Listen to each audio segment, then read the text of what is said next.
नमस्कार। कहा जाता है कि आदमी कमाता है और औरत घर बनाती।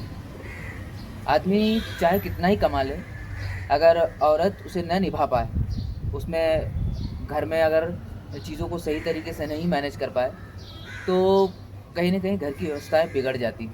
इसीलिए ये कहा भी जाता है कि औरतें ज़्यादा बेहतर मैनेजर होती हैं। ऐसे किसी भी कंपनी में हो या घर में हो, कहीं भी चीज़ों को बहुत अच्छे से मैनेज कर लेती। ये कहीं न कहीं उनमें एक इनबिल्ट क्वालिटी ही होती है। बच्चों को संस्कार देना, घर को सही तरीके से सँभालना, रिश्ते-नातों को सँभालना, ये महिलाओं को ज़्यादा बेहतर तरीके से आता है पुरुष की तुलना में। कैसे वो छोटी बातों को बड़ी न बनने दे, तो घर को बचाया जा सकता है, परिवार को बचाया जा सकता है। आज जो हम कहानी आपके सामने लेकर आए हैं, वो इसी संदर्भ में। काफ़ी प्रसिद्ध कहानी है बड़े घर की बेटी। तो चलिए शुरू करते हैं।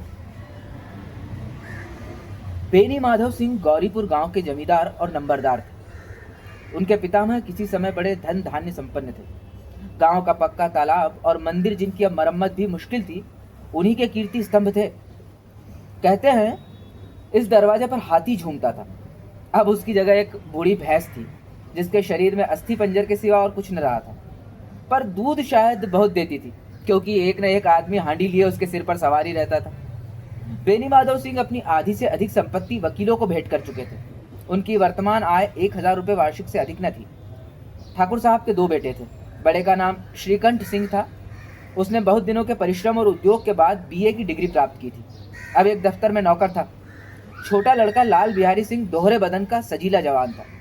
भरा हुआ मुखड़ा, चौड़ी छाती, भैंस का 2 सेर ताजा दूध वो उठकर सवेरे पी जाता था। श्रीकंठ सिंह की दशा बिल्कुल विपरीत थी। इन नेत्रप्रिय गुणों को उन्होंने बीए, इन्हीं 2 अक्षरों पर निछावर कर दिया था। इन 2 अक्षरों ने उनके शरीर को निर्बल और चेहरे को कांतिहीन बना दिया था। इसी से वैद्यक ग्रंथों पर उनका विशेष प्रेम था। आयुर्वेदिक औषधियों पर उनका अधिक विश्वास था।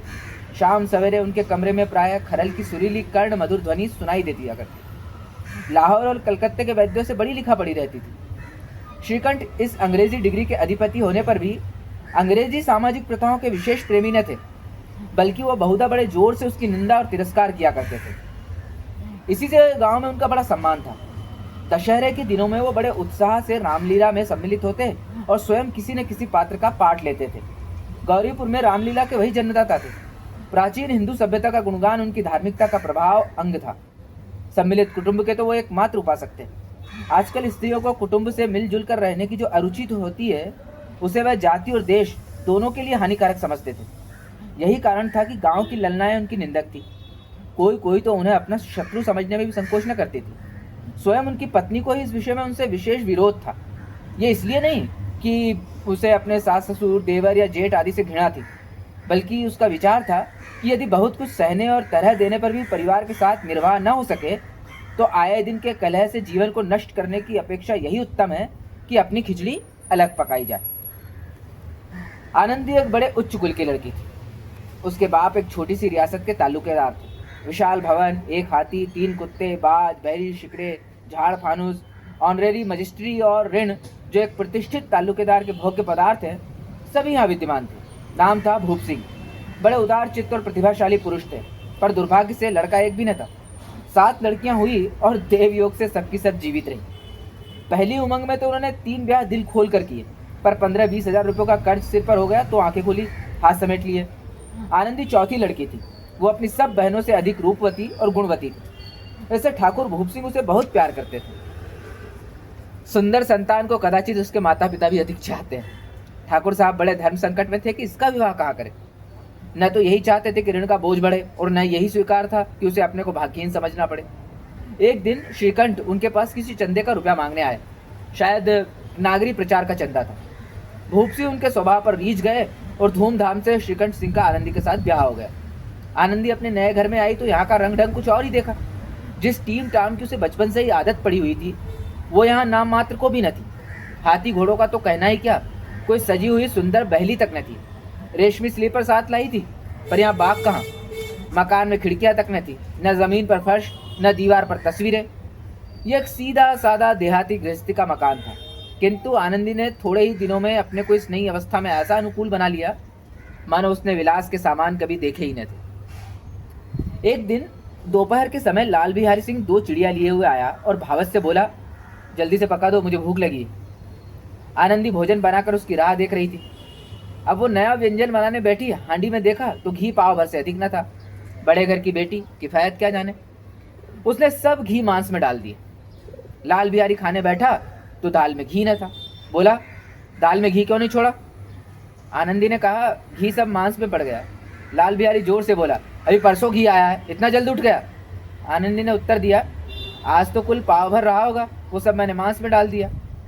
जिस तरह सूखी लकड़ी जल्दी से जल उठती है, उसी तरह भूख से बावला मनुष्य जरा जरा सी बात पर तिनक जाता है। लाल बिहारी को भावच की ढिठाई बहुत बुरी मालूम हुई।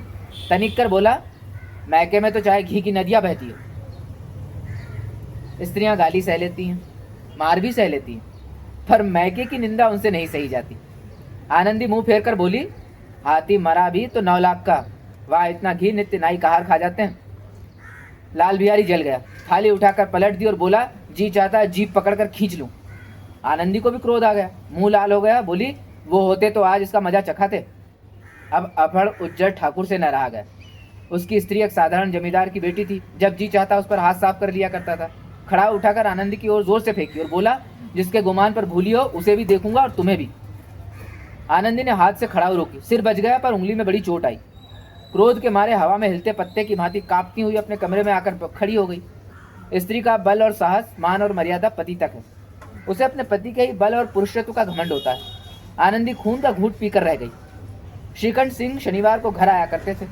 बृहस्पतिवार को यह घटना हुई थी। 2 दिन तक आनंदी कोप भवन में रही, न कुछ खाया न पिया, उसकी बाट देखती रही। अंत में शनिवार को वो नियमानुकूल संध्या समय घर आए और आकर बैठकर कुछ इधर उधर की बातें, कुछ देशकाल संबंधी समाचार तथा कुछ नए मुकदमों आदि की चर्चा करने लगे।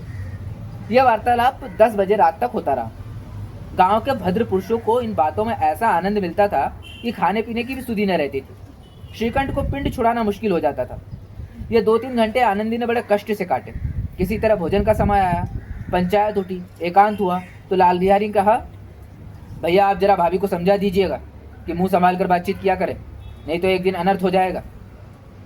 बेनी माधव सिंह यानी श्रीकंठ के पिताजी ने बेटे की ओर से साक्षी दी। कहा, हाँ बहू बेटियों को यह स्वभाव अच्छा नहीं कि मर्दों के मुंह लगे। लाल बिहारी ने कहा, वो बड़े घर की बेटी है तो हम भी कोई कुर्मिकार नहीं है।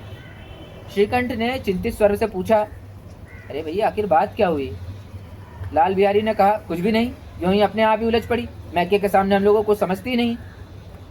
श्रीकंठ खा पी कर आनंदी के पास आए। वो भरी बैठी थी, ये हजरत भी कुछ तीखे थे। आनंदी ने पूछा, चित्त तो प्रसन्न है?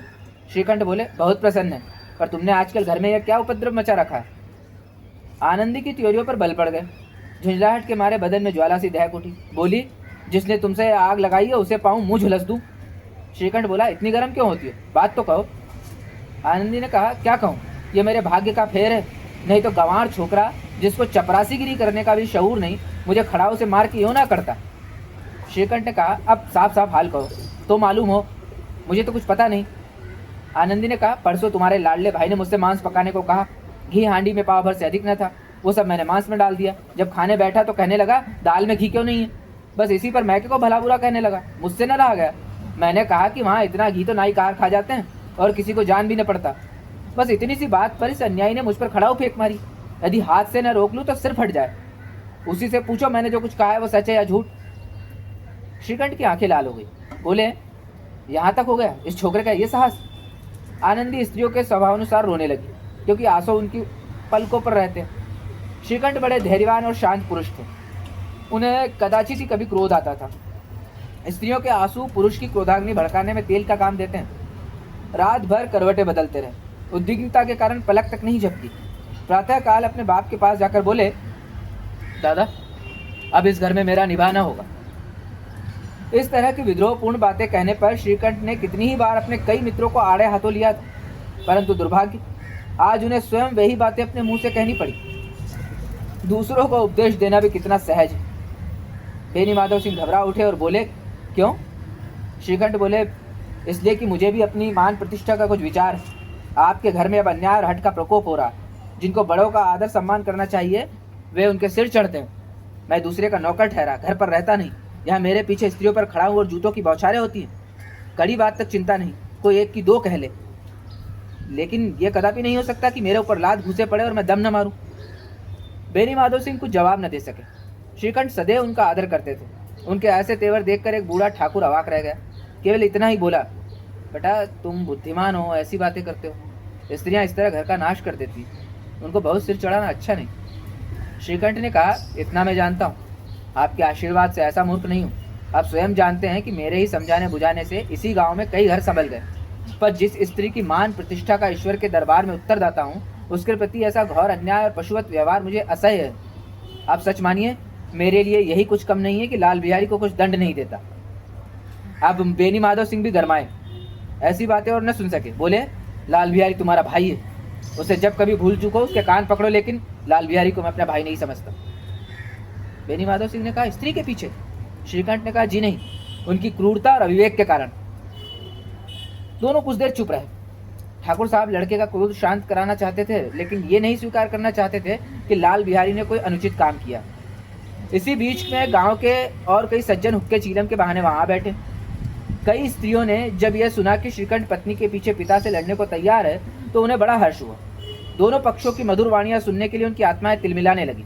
गांव में कुछ ऐसे कुटिल मनुष्य भी थे जो स्कूल की नीतिपूर्ण गति पर मन ही मन जलते थे। वो कहा करते थे, श्रीकंठ अपने बाप से दबता है इसलिए वो दब्बू है, उसने विद्या पढ़ी इसलिए वो किताबों का कीड़ा है। बेनी माधव सिंह उसकी सलाह के बिना कोई काम नहीं करते थे, ये उनकी मूर्खता है। इन महानुभावों की शुभकामनाएं आज पूरी होती दिखाई दी। कोई हुक्का पीने के बहाने और कोई लगान की रसीद दिखाने आकर बैठ गया। बेनी माधव सिंह पुराने आदमी थे, इन भावों को ताड़ गए। उन्होंने निश्चय किया, चाहे कुछ क्यों न हो, इन द्रोहियों को ताली बजाने का अवसर न दूंगा। तुरंत कोमल शब्दों में बोले, बेटा मैं तुमसे बाहर नहीं हूँ, तुम्हारा जो जी चाहे करो, अब लड़के से तो अपराध हो ही गया। इलाहाबाद का अनुभव रही झल्लाया हुआ ग्रेजुएट इस बात को न समझ सका। उसे डिबेटिंग क्लब में अपनी बात पर अड़ने की आदत थी। इन हथकंडों की उसे क्या खबर। बाप ने जिस मतलब से बात पलटी वो उसकी समझ में न आया। बोला, लाल बिहारी के साथ अब इस घर में नहीं रह सकता। बेनी माधव बोला, बेटा बुद्धिमान लोग मूर्खों की बात पर ध्यान नहीं देते, वो बेसमझ लड़का है, उससे जो कुछ भूल हुई उसे तुम बड़े होकर क्षमा करो। श्रीकंठ उसकी इस दुष्टता को मैं कदापि नहीं सह सकता, या तो वही घर में रहेगा या मैं ही। आपको यदि वो अधिक प्यारा है तो मुझे विदा कीजिए, मैं अपना भार आप संभाल लूंगा। यदि मुझे रखना चाहते हो तो उससे कहिए जहाँ चाहे चला जाए, बस ये मेरा अंतिम निश्चय है। लाल बिहारी सिंह दरवाजे की चौखट पर चुपचाप खड़ा बड़े भाई की बातें सुन रहा था। वो उनका बहुत आदर करता था। उसे कभी इतना साहस न हुआ कि श्रीकंठ के सामने चारपाई पर बैठ जाए, हुक्का पी ले या पान खा ले। बाप का भी वो इतना मान न करता था। श्रीकंठ का भी उस पर हार्दिक स्नेह था। अपने होश में उन्होंने कभी उसे घुड़का तक न था। जब वो इलाहाबाद से आते तो उनके लिए कोई न कोई वस्तु अवश्य लाते। मुगदर की जोड़ी उन्होंने ही बनवा दी थी। पिछले साल जब उसने अपने से ड्योढ़े जवान को नागपंचमी के दिन दंगल में पछाड़ दिया तो उन्होंने पुलकित होकर अखाड़े में ही जाकर उसे गले से लगा लिया था। 5 रुपए के पैसे लुटाए थे। ऐसे भाई के मुंह से आज ऐसी हृदय विदारक बात सुनकर लाल बिहारी को बड़ी ग्लानि हुई। वो फूट फूट कर रोने लगा। इसमें संदेह नहीं कि अपने किए पर पछता रहा था। भाई के आने से एक दिन पहले से ही उसकी छाती धड़कती थी कि देखो भैया क्या कहते हैं, मैं उनके सम्मुख कैसे जाऊंगा, उनसे कैसे बोलूंगा, मेरी आंखें उनके सामने कैसे उठेंगी। उसने समझा था कि भैया मुझे बुलाकर समझाव देंगे। इस आशा के विपरीत आज उसने उन्हें निर्दयता की मूर्ति बने हुए पाया। वो मूर्ख था, परंतु उसका मन कहता था कि भैया मेरे साथ अन्याय कर रहे हैं। यदि श्रीकंठ उसे अकेले में बुलाकर 2-4 बातें कह देते, इतना ही नहीं 2-4 तमाचे भी लगा देते, तो कदाचित उसे इतना दुख न होता। पर भाई का ये कहना कि अब मैं उसकी सूरत नहीं देखना चाहता, लाल बिहारी से न सहा गया। वो रोता हुआ घर आया, कोठरी में जाकर कपड़े पहने, आंखें पोंछी जिससे कोई ये न समझे कि रोता था। तब आनंदी के द्वार पर आकर बोला, भाभी भैया ने निश्चय किया है कि वो मेरे साथ इस घर में न रहेंगे। अब वो मेरा मुंह नहीं देखना चाहते, इसलिए अब मैं जाता हूँ। उन्हें फिर मुंह न दिखाऊंगा। मुझसे जो कुछ अपराध हुआ उसे क्षमा कर दो। ये कहते कहते लाल बिहारी का गला भर गया। जिस समय लाल बिहारी सिर झुकाए आनंदी के द्वार पर खड़ा था, उसी समय श्रीकंठ सिंह आंखें लाल किए बाहर से आए।